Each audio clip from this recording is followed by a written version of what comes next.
Première séance de travail depuis la déclaration commune de Matignon. Marie Coulon, bonsoir. Vous avez suivi sur place les discussions. À quoi concrètement a servi cette journée présentée comme historique ? Eh bien Caroline, si jusque-là on connaissait le nom et les contours de cette future collectivité européenne d'Alsace, il s'agissait aujourd'hui d'afficher l'unité des deux départements dans ce projet de fusion, d'en définir très concrètement le cadre, la feuille de route, bref, se mettre au travail. Il faut rappeler que c'est la première fois que les deux assemblées se rencontrent depuis la signature de l'accord de Matignon en octobre dernier. Elles ont voté de manière très symbolique mais à l'unanimité une résolution commune pour poser les principes fondateurs de cette future entité qui se voudra plus proche des citoyens, mais également économiquement plus efficace. Un acte historique pour les deux présidents des conseils départementaux, Frédéric Bierry, Brigitte Klinkert. On les écoute. Encore un grand moment. Nous avions eu bien évidemment le grand moment à Matignon qui était un premier acte officiel.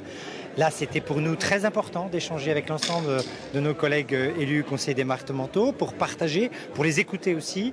Et donc, ça vient d'être validé là par l'ensemble des élus présents. Et c'est encore un moment qui nous donne encore plus envie. Nous avons réalisé un travail énorme ces derniers mois qui va permettre de faire revivre l'Alsace institutionnelle le 1er janvier 2021.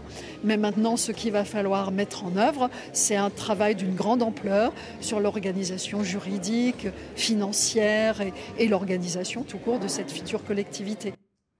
Alors Marie, y a-t-il consensus, adhésion de tous les élus autour de ce projet ?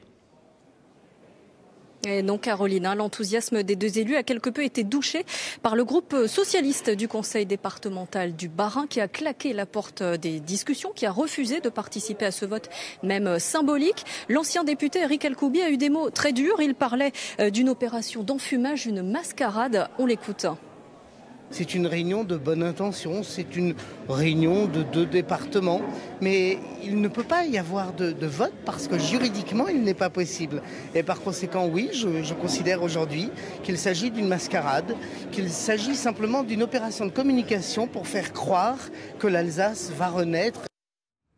Quelle va maintenant être la suite du processus ? Quand est-ce que va vraiment naître cette collectivité ? Alors la route est longue pour cette future collectivité européenne d'Alsace.